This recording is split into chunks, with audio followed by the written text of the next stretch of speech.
Yan guys, sumibol na yung tanim natin, ano, na pechay. Ayan, oh. Ito nyo ba? May buto-buto pa siya. Ang ganda. Ayan. Ang cute, ano?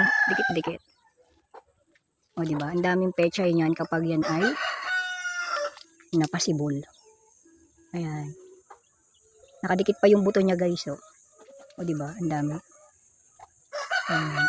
Dito kasi siya pinunla kasi kakainin siya ng kambing at saka manok. Kaya, ayan, nakasabit siya dyan, guys. Ayan, oh. Nakasabit yung mga pechay natin na pinasibol.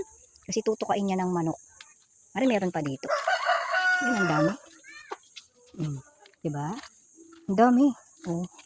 Ayan. Kaya kung gusto nyo rin ng idea, no, kung paano magpasibol ng pechay, no, itaas nyo, guys, kung may manok kayo or may mga kambing. Ayan, para hindi nila mayasak or makain yung ating pinunlang pechay. Ayan, ang ganda. O, diba? May idea na kayo, oh.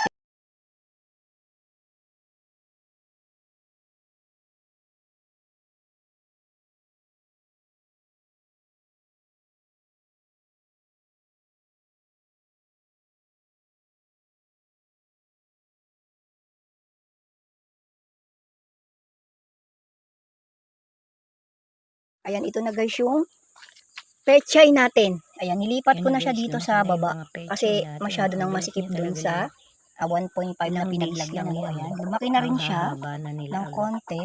O, yan, o. Magaganda. Binaba ko na siya, guys. Pwede na po yung ilipat pag ganyan yung pechay kahaba. Pwede na siyang ilipat makikita natin to mga ilang araw mas pa. malaking space. Lalaki na din siya. Yan, paikot siya dito sa kubo. Nilagyan ko, guys. Kasi sayang naman. Ayan, ang dami pa nga dito, oh.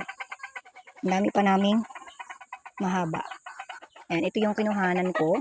Saka ito. Ayan, ito rin.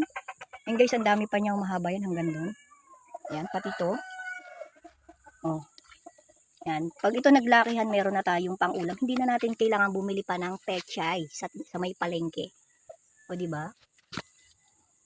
Kaya kung gusto nyo rin magtanim, napakadali lang buhayin ng pechay, guys. Kahit maliit yung bakuran mo, pwede.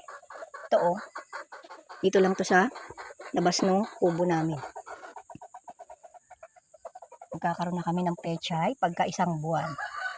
May maha-harvest na kami. Yan, abangan natin yan kung kailan yan maha-harvest.